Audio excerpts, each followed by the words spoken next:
It's Q1, and that means new goals, more growth, and upgrading your day-to-day workflow. While most sales folks are stuck in the mud of manual scheduling, digging into data, and tracking down leads, let me share a better way to win. The new HubSpot Sales Hub is filled with easy-to-use and powerful tools that make closing deals and collaborating across departments a breeze. Sales Hub is an all-in-one platform for converting contacts into customers, accelerating sales with smarter sequences, managing deals with simple and powerful tools, and forecasting targets and smarter sales insights. Plus, you can supercharge your work with AI-powered apps like ChatSpot. ChatSpot combines the power of ChatGPT and your HubSpot Smart CRM to give you a Gen AI-powered personal assistant. It's tailor-made to help you grow your business and deliver more revenue. Ask it to track down contacts, research competitors, summarize last week's sales, or draft on-message emails in seconds. Sales Hub is focused on helping you work smarter, not harder, so you can get after all those other New Year's goals. Close more deals and get on track for your best Q1 yet. Explore the new HubSpot Sales Hub and AI tools like ChatSpot at hubspot.com/sales. Good morning, everyone. It's Tuesday, January 16th. I'm John Weigell here with Katherine Laidlaw, and this is the Hustle Daily Show.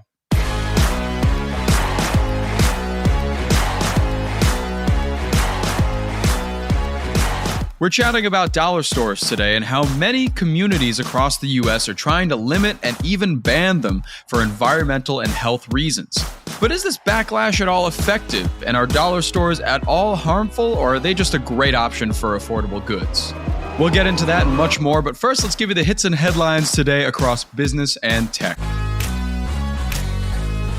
First up, Oxfam's annual Global Inequality Report, always delightfully timed for the first day of the World Economic Forum Summit in Davos, Switzerland, is far from surprising this year. The wealthiest 1% currently own 43% of the world's financial assets.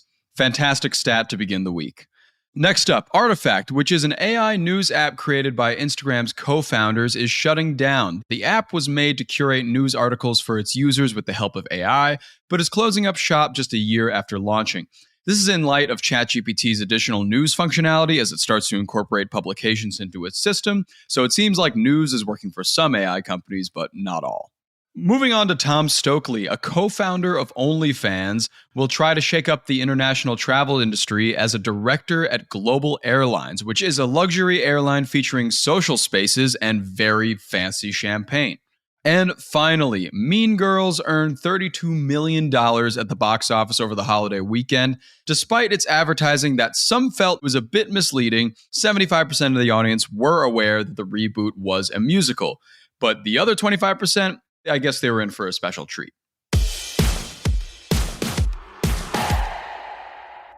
All right, today's top story is all about dollar stores. Some of us love them, but some towns hate them. Katherine Laidlaw wrote a story in our Sunday newsletter about their growth and the incessant pushback by many communities in the United States. Welcome, Katherine. Thank you so much for being here. Thanks for having me. Yeah, it's a pleasure to have you on to talk about dollar stores. I'd love to just dive straight into this story. First of all, how did you find yourself digging into the dollar store industry? So a little while ago, I was looking around for ideas, as we do, and I came across one that talked about some new research that had come out about dollar stores' negative impacts on especially rural America, but sort of America more broadly. And I thought, that's weird. I've always thought dollar stores filled a really critical need in terms of serving lower income shoppers. I thought so too. It turns out it's been sort of polarizing across the country for the last maybe 4 years. Dollar stores did really, really well during the pandemic. They experienced pretty exponential growth. And ever since then, some communities have sort of said, no, that's enough. And the dollar stores and developers working with the dollar stores disagree. Wow. And so it's become a bit of a tug of war. Who typically owns these dollar stores? So dollar stores sort of started out, there were a bunch of different companies. And in addition to that, mom and pop dollar discount stores. And over the years, now most of the stores are owned by two different companies. So you have Dollar General on one hand and Dollar Tree on the other, which owns Dollar Tree and also Family Dollar. Together, they own a total of 35,000 stores. Wow. One statistic that kind of blows my mind is that an estimated 249 million Americans live within 5 miles of one of those two owned stores, which makes them nearly as common as McDonald's. They employ, I think it's 370,000, and they're growing. They're on track to grow by thousands more stores in the coming years. So what I'm hearing a lot of is just uber convenience for a lot of Americans, a lot of proximity, a lot of people employed by these dollar store conglomerates. So I guess one would wonder, why do certain communities despise these dollar stores so much? Yeah, so there's a few reasons. One, convenience is a huge part of the dollar store's business plan, saturating the market. They have data that shows that their customers won't necessarily go more than a few miles to buy the things that they're looking for, staples, toilet paper, chapstick, everyday essentials. So they are trying to sort of pop up on as many blocks as they can. And for communities that are trying to attract other businesses, there are a few drawbacks to that. One is that there's negative perception that when a higher end grocery store chain site selector comes to town and sees dollar store signs on every block, that sort of gives a negative perception of how affluent a particular community is, of how saturated the market already is. I think another aspect is that while dollar stores advertise really low prices,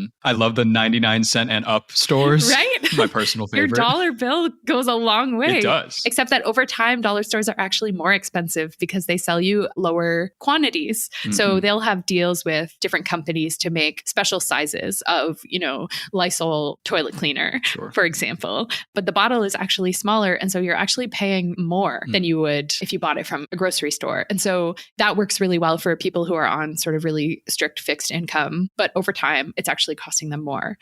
Also, part of the business plan for these stores is staffing them really leanly. And so often you'll get just a couple employees on staff at any given time. And that has led to an increase in crime and then also issues with employee safety. And so they're not particularly good for creating jobs. And the jobs that they do create are low paying and I think difficult.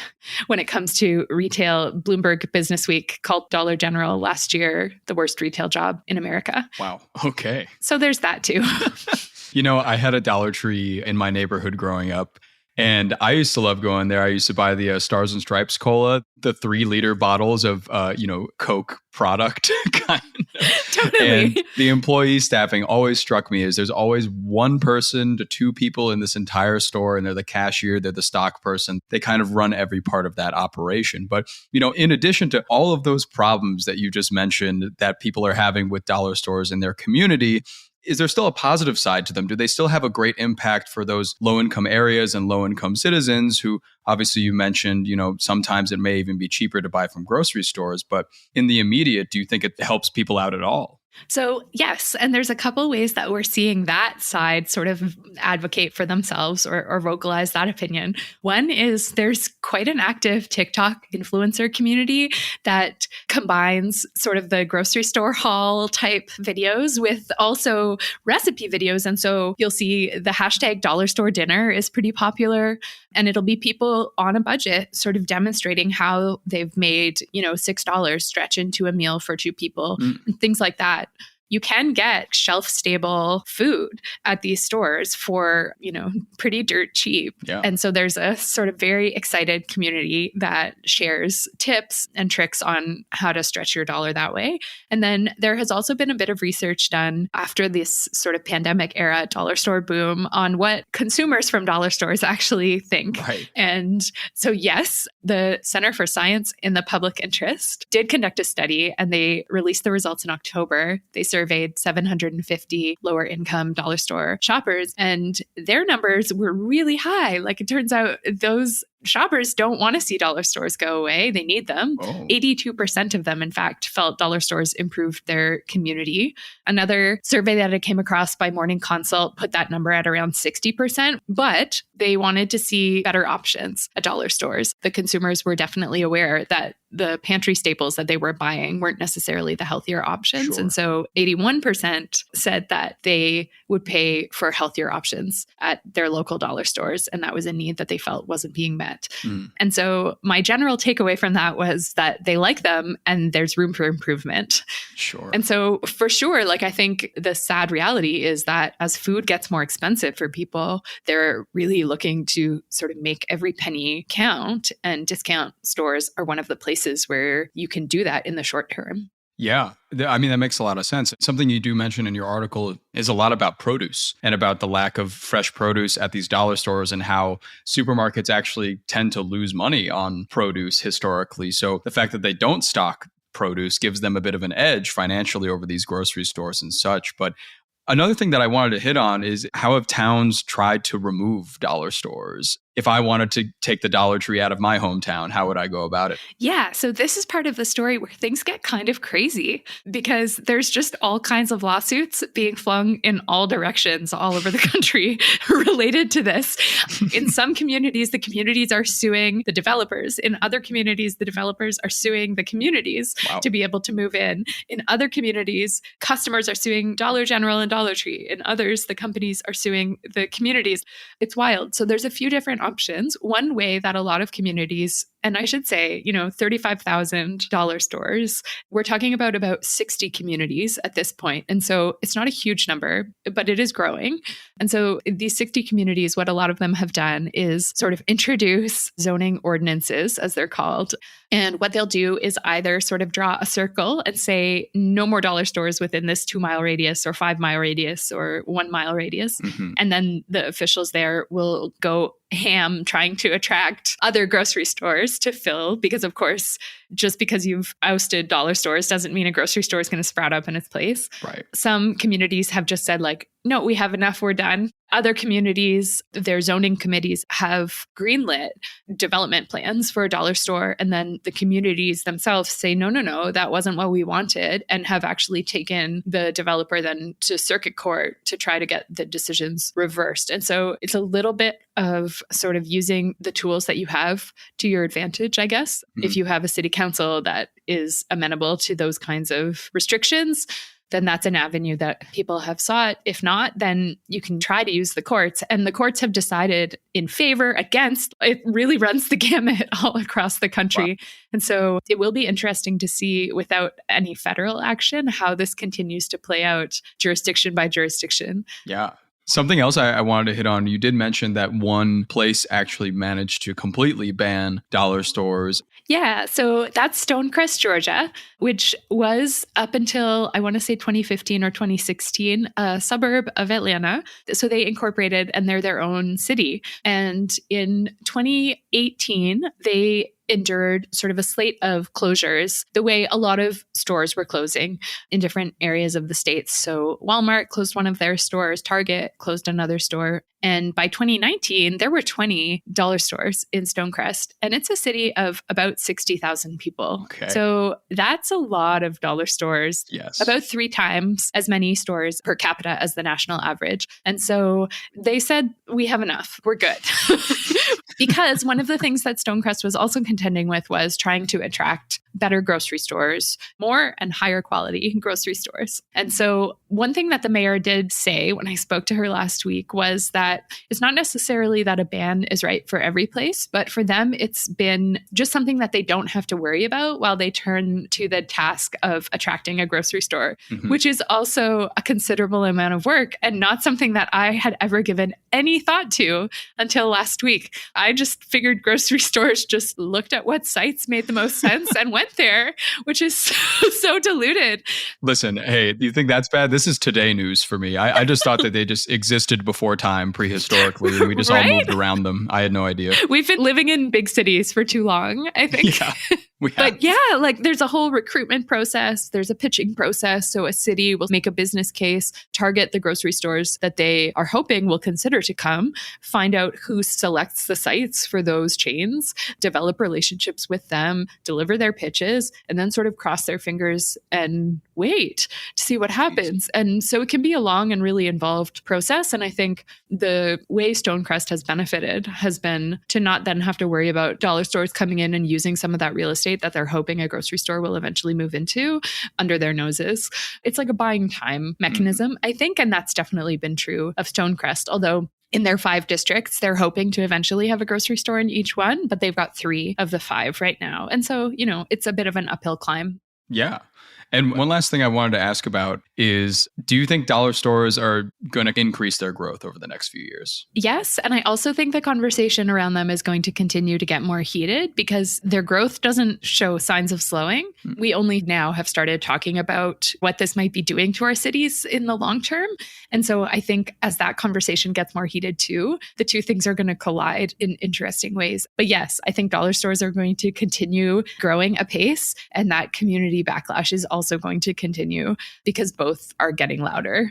Yeah. Well, it'll be interesting to see nonetheless. Thank you so much, Katherine. Really appreciate your help understanding this entire area of business that I've never even thought about before. So we really appreciate you being here. Thanks so much.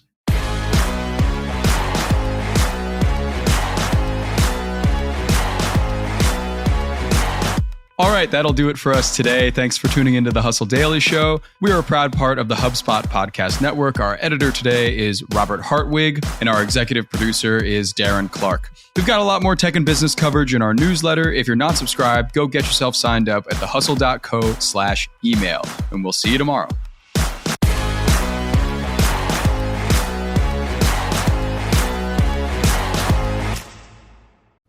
All right, everybody. I've been listening to this podcast lately. It's fantastic. It's called DTC Pod, hosted by Ramon Barrios and Blaine Bolus. It's brought to you by the HubSpot Podcast Network, which is the audio destination for business professionals. DTC Pod is a podcast about all things direct to consumer, as it says in the title. Ramon and Blaine cover everything from starting, growing, and optimizing e-commerce stores and DTC or D2C brands. They have a lot of great conversations with founders, marketers, platforms, creators, and marketing and growth agencies to cover all these topics like brand building, social media, influencer marketing, website conversion, paid media, Facebook ads, consumer trends, email marketing, and much, much more, if you could even believe it. If you're interested in stories behind your favorite consumer brands, this podcast is tailor-made for you. Just the other day, I was listening to an episode and their guest was Mikey Taylor. Mikey started as a professional skateboarder and flipped his life into becoming a huge entrepreneur dealing in real estate,